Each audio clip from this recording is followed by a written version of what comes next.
Облыстық Пушкин атындағы кітапхананың библиограф маманы Зиза Мұхтарханқызы Сілямова біздің бүгін студиямыздың қонағы. Қош келдіңіз, Зиза Мұхтарханқызы. Көңіл-күйіңіз қалай? Өте жақсы. Бәрекелді. Ендеше, жалпы бүгінгі біздің тақырыбымыз Шығыс Қазақстандағы тұңғыш президент күні деп аталады. Елбасымыздың мерейлі мерекесіне орай сөз кезегі өзіңізде. Енді 1 желтоқсан елбасының күні деп аталып жатыр. Соған орай бізде өте үлкен мәдени шаралар жоспарланған. Соның ең бастысы, мысалы үшін 29 күні осы көгілдір экранды пайдалана отырып айта кеткенім дұрыс болар. 29 күні қарашаның сағат 3-те біз Пушкин кітапханасында елбасы жайында Шығыс Қазақстан атты үлкен бір мәдени шара өткізгелі отырмыз. Ол мәдени шара басқалардан өзгеше болғалы отыр. Өйткені өздеріңіз білесіздер, елбасы Шығыс Қазақстанды республикамыздың алтын тәжіне балаған болатұғын. Және де жыл сайын осы Шығыс Қазақстанның экономикасының, өнеркәсібінің, мәдениетінің дамуына ерекше көңіл бөліп отырғаны бәрімізге мәлім. Сондықтан да біздің бұл кездесуіміз елбасының осы Шығыс Қазақстанға деген сапарын хронологиялық түрде көрсетуден басталады. Әрине бұл 1990 жылы Қазақстан министр кеңесінің төрағасы болып тұрған кезден бастап Шығыс Қазақстанға келе бастаған екен.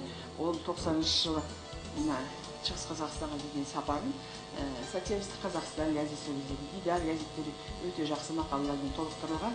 Оның авторы Оңдас Елубай. Ол кісі өзінің пікірін айтады. Алғаш президенттік көргендегі өзінің ойында не қалды?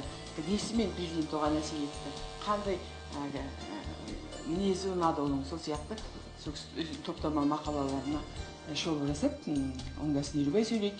Және де бір қызықты оқиғасы осы 90 жылдан бастап біздің елбасы Шығыс Қазақстанға келгенде қандай бір үлкен нысандардың ашылуына куәгер болды. Өзі барып соларды ашуға қатысты. Соның барлығын хронологиялық түрде сол кезде куәгерлері арқылы оқырмандар көз алдына келтіреді. Ішіндегі ең бір қызықты оқиғаны айта кетейін.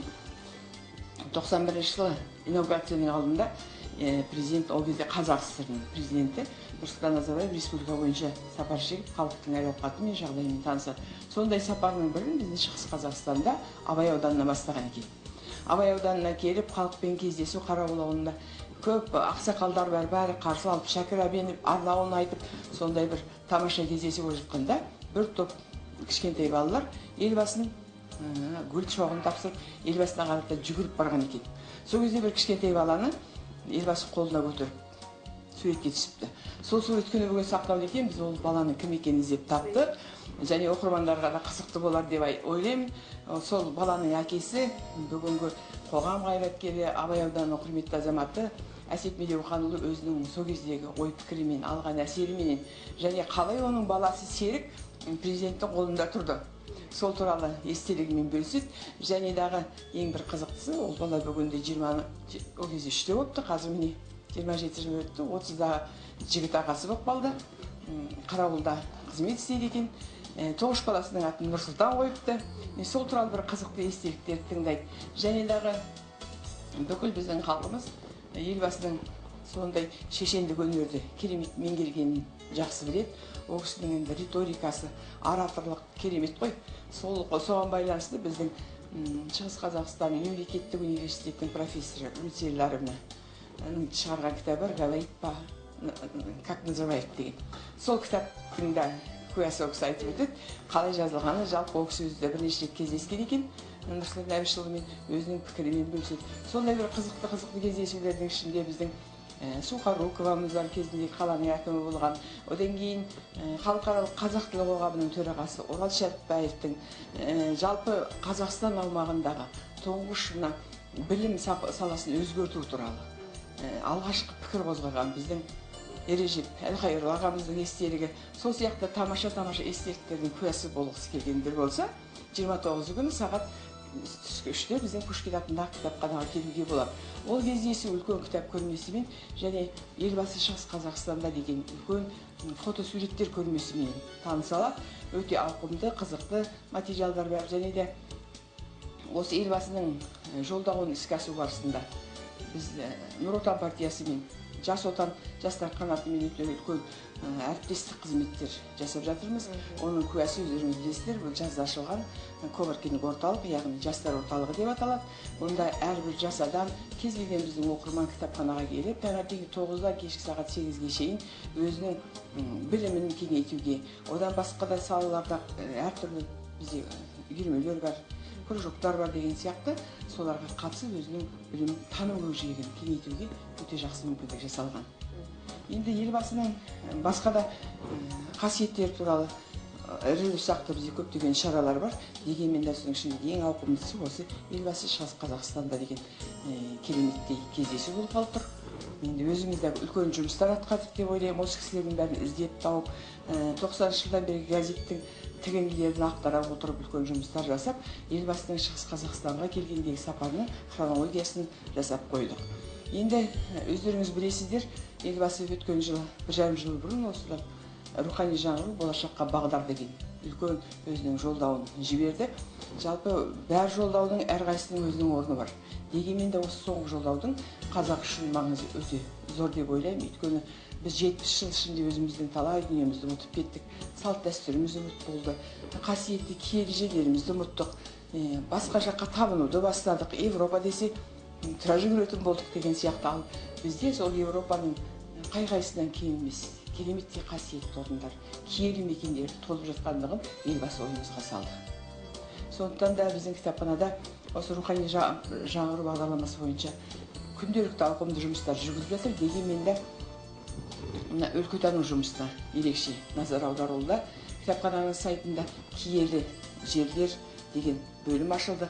Онда мына Мұздаудан бастап, қасиетті Мұздаудан бастап, Қоңыр-Әулие бар, Абай Шәкәрім кесенесі бар, кезінде Абай тоқтап өткен Әнер Молдабаевтың үйі бар. Жалпы Шығыс Қазақстан бойынша 500-ге тарта нысан болса, соның Қазақстаннан 11 нысан сол қасиетті мекеннің санатына кірді.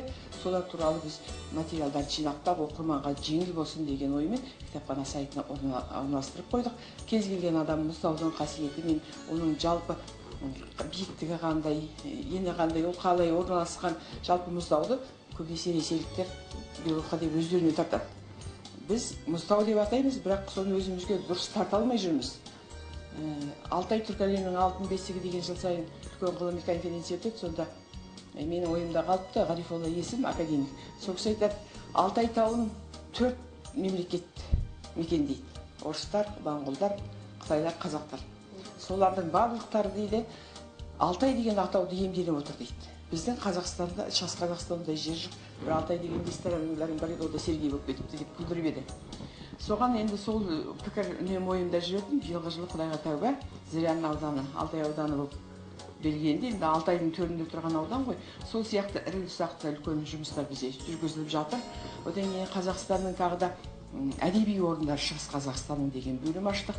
Бұнда да мысалы үшін Ресейде Ясная Поляна бар. Бізде неге сондай жерлер жоқ? Мысалы үшін Абай Шәкәрімді бізде соғана бар, Абайдың туған жері, ұлылар мекені дейміз. Ал сол сияқты қасиетті мекендер, әдеби орындар бізде толып жатыр. Бұл Шемонайхадағы Анатолий Ивановтың Кен исчезает болды, Вечный зов деген кітаптары бойынша қандай тамаша әдеби орын бар. Халыққа дем алуға жасайды, және де халықтың есінде болады ол.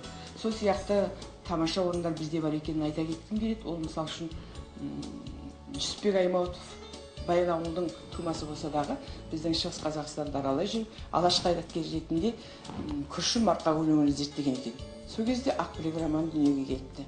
Бүгінде Теріс айрық елді мекенінде Ақбілек қырқасы деген қырқа бар. Соларға неге тамаша әдеби орын алмасқа, немесе Ағнайман қырылған деген Қытайға өтіп бара жатқан Қонақбай руының мыңға тарта адамын бір ауылды түгелдей қызылдар пулеметпен қырып тастаған.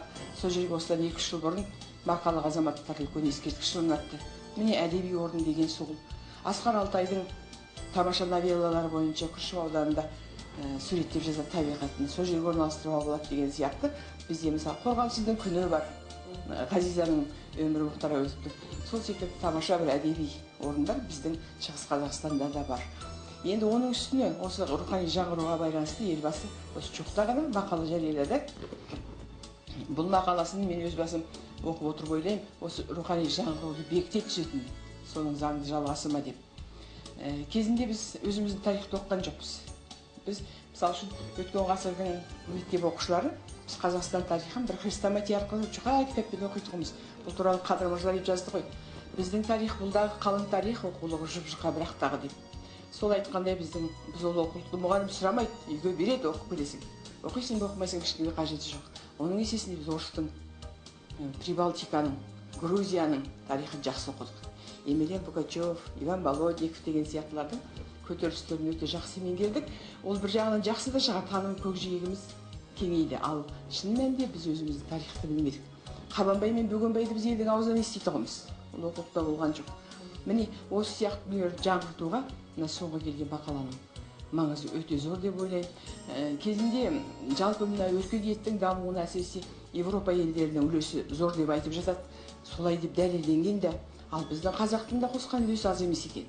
Ол өзіңіз білесіз, кешегі мына біздің Шіліктен табылған қорған, Берелден табылған қорған. Міне солардың ішінде осыдан қаншама мың жылдар бұрын біздің қазақ жерінде қазақтардың металлургия өңдеген, алтыннан кереметтей бір зергерлік тамаша бұйымдар жасаған, жылқы малын қолға үйреткен.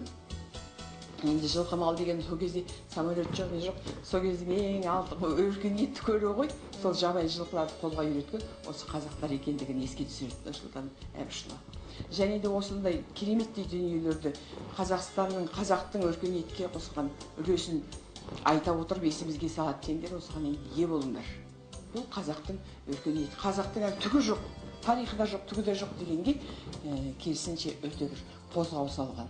Біз мақтанатындай, болашақ ұрпаққа тәрбие беретіндей, әсіресе мына патриоттық тәрбиеге қосар үлесі мол деп ойлаймын. Сондықтан да үлкен жобалар жасалып жатыр. Мысалы үшін Архив 2025 деген жобасы бар. Бұл жоба дегеніңіз керемет мәдениеттің дамуына, жалпы мына қазір архивте жатқан құжаттарды сандық форматқа ауыстыру. Яғни ол мәңгілікке қалдыру деген сөз. Кітап жыртылып қалады, кітап жоғалып қалады. Ал сандық формат болса, ұрпақтан ұрпаққа жете береді деген сияқты бір тамаша идеяларды ұсынып отыр. Енді бүгінде кітапхана осы жолдаудың бағытында үлкен жұмыстар жоспарлап отырмыз. Келесі жыл мысалы үшін жастар жылы деп белгілеп отыр елбасы. Соған байланысты жастардың шығармашылығын дамыту, жастардың жалпы өмірімен көпшілік таныстыру. Жастарды көп елей бермейміз де, жастарды 40-50-ден асқан елейміз. Ол енді үлкен жасқа, орта жасқа таяп қалған кезде. Сондықтан да бұл да бір үлкен ойланған мәселе деп ойлаймын. Елбасының жастардың жыл деген үлкен бір серпін беретін шығар деген ойдамын. Жалпы мына түркі ел үшін, тек қазақ ел үшін емес, түркі ел үшін де мына жолдаудың маңызы орасан зор. Бұл біздің елді мекеннен табылып жатқан әртүрлі қорғандағы керемет дүниелер қазақтың мақтанышы емес, жалпы түркі халықтарының мақтанышы болуға тиіс. Сондықтан бұл халықаралық дәрежеге әсер ететін үлкен бір тамаша жолдау деп өз басым солай ойлаймын. Және дағы түркі тектес халықтардың өзімізден шыққан кереметтей кезіндегі адамдарды насихаттау. Мысалы үшін біз көп айта бермейміз, солардың бәрін насихаттап біз өзімізге меншіктеп алуымыз керек. Мынау қазақтікі деп. Қазіргі кезде басылым беттерінде көрініп жүр ғой. Көкпарды қырғыздар алып жатыр, қымызды немістер меншіктеп жатыр деп. Міне сондай жайбарақаттыққа салынбау керек.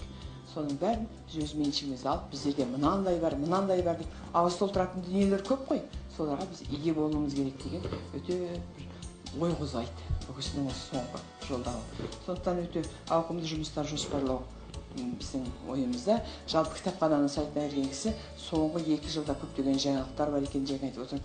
Әдеби орындар, Шығыс Қазақстанның киелі мекендері, сонымен қатар Шығыс Қазақстанның туризмін дамыту үшін қандай демалатын орындар бар. Шығыс Қазақстанның шипажайлары, Шығыс Қазақстанның 25 тамаша орындары деген сияқты бөлімдерге кірсе, біздің оқырмандар талай дүниені тауып алады деп ойлаймын. Кітаптармен таныстыра отырсаңыз, енді жалпы Нұрсұлтан Әбішұлы Назарбаевтың қаламынан туындаған өте көптеген кітаптар бар. Осыдан 2 жыл бұрын бізде президент орталығының кітапханасы ашылған болатын. Астанадағы үлкен президент кітапханасының оқу залының бір кішкентай макеті деуге болады. Соғында қазір көптеген кітаптар орналасқан. Онда Нұрсұлтан Әбішұлының қаламынан шыққан кітаптар, содан ол кісі туралы басқалардың жазғаны, жалпы әлемнің атақты адамдардың Нұрсұлтан Әбішұлы туралы ойлар тоғыстандырылған. сондықтан да мен сіздерге мына жерде кітаптар алып кеттім. Бұның ішінде Нұрсұлтан Әбішұлының Қазақстанның министр кеңесінің төрағасы болғанда «Стальной профиль Казахстана» деген кітап жазған. Бұл кітабында Қазақстан металлургиясының дамуына тоқталған. Одан кейінгі жазған кітаптар әлі есімде бұл 10 жыл өте көптеген кітаптардың бәрі Қазақстанның тәуелсіз елде дамуына арналған. Ал мына елбасы және қазақ мемлекеттігі деген кітап, бұл Қуаныш Сұлтановтың жазған кітабы. Бұл кітапта бір кереметтей мемлекет қайраткері ретінде, жасампаз қайраткер ретінде Нұрсұлтан Әбішұлының қызметіне арналған өте тамаша кітап. Және де алып келгенім жаңағы «Стальной профиль Казахстаннан» кейін президент болғанда жазған тұңғыш кітабы «Әділеттің ақ жолы». Жалпы мен өзім саяси кітаптарды оқып қанша көрмеймін, бірақ мына кітапты бастап оқып едім. Өмірі, шығармашылығы үлкен қызметке мәнсапқа қалай ие болды, сол туралы жазылған, бас алмай оқуға болады. Осы қазақ тілінде бар. Одан кейін Нұрсұлтан Әбішұлының әртүрлі ойлары, қанатты сөздері мынандай әдемі кітапқа сыйдырылған. Сондықтан келіңіздер, біздің кітапханада өте көптеген тамаша кітаптар бар. Сейсенбілік таңдара дәл осынау елбасымыздың аталмыш бағдарламасымен бөліскендігіңізге көптен көп рахмет. Жұмысыңызға табыс тілейміз.